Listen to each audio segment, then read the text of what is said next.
The Joneslan family came to visit us and said, okay, we are a fifth generation cow dairy farmers, 300 cows. We need to look at new ways of farming, otherwise this will be the last generation farming on our lands. We made the decision that we needed to change from cow dairy to something different, and we discovered goats and kind of ran the numbers and thought it could work. So we've worked hard at trying to get there. And this is when Vermont Creamery took a role of the convener. I remember calling Anson Tebet at the Agency of Agriculture and asking for help. How do we support them?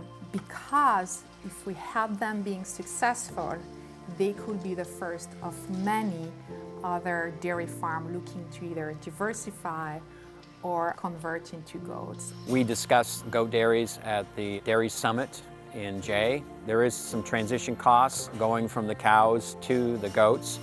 They needed infrastructure improvements, so the Working Lands Enterprise Board was able to give them some financing, and they've also had some support from other areas to get them to this point.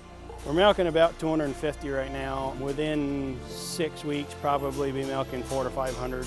By next year, hopefully be at 1,000 and 1,200 to 1,500 in the third year.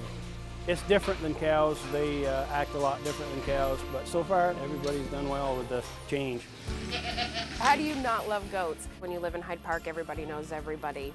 And when I found that they were switching to goats, it was me being like, oh, can I come visit? Oh, do you guys need an extra set of hands? And so I kind of weaseled my way in a little bit. We're in charge of the nursery and all of the kids. So it's bottle feeding, it's training everyone to buckets, moving them from pen to pen as they get older. During baby boom time, makes it interesting. Vermont Creamery needs a tremendous amount of milk because they make goat's cheese.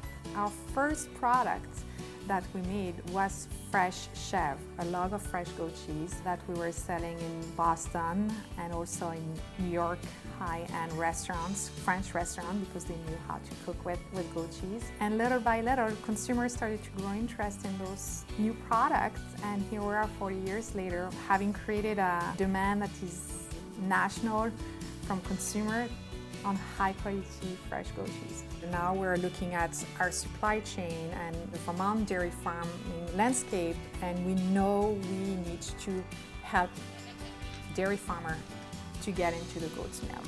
We want to make sure that as new dairy farmers come on board, they have enough scale within their infrastructure and their model to support a family, support their farm, be profitable. We can create high-paying jobs, support working families, or help Vermont to reinvent itself a little bit from an ag perspective. We see that diversity in agriculture builds resiliencies. And that's very important now to look at what's the next 10 years roadmap is going to be for our agriculture system. And in the dairy sector, that's been, I would say, challenged with commodity pricing for so many years. We see goats, the goat industry and demand offering that opportunity in our dairy economy. So this is important development in the dairy industry in Vermont. A lot of people are watching the Jones family, learning, listening from them, and hopefully over time, maybe some others would like to take the transition into being a goat dairy.